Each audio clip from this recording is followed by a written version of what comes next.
স্বাগতম সবাইকে। আজকে আমি আবুল হাসানের একটি কবিতা আবৃত্তি করার চেষ্টা করব। কবিতাটির নাম হলো জন্ম মৃত্যু জীবনযাপন। মৃত্যু আমাকে নেবে, জাতিসংঘ আমাকে নেবে না। আমি তাই নিরপেক্ষ মানুষের কাছে, কবিদের সুধী সমাবেশেই আমার মৃত্যুর আগে বলে যেতে চাই, সুধীবৃন্দ ক্ষান্ত হন, গোলাপ ফুলের মতো শান্ত হন।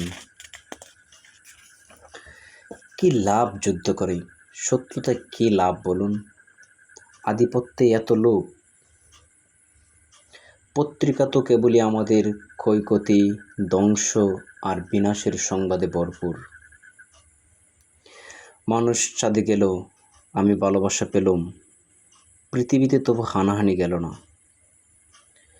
পৃথিবীতে তবু আমার মতন কেউ রাত জেগে নলু বিকিরির গান, দারিদ্র্যের তো অভিমান দেখল না।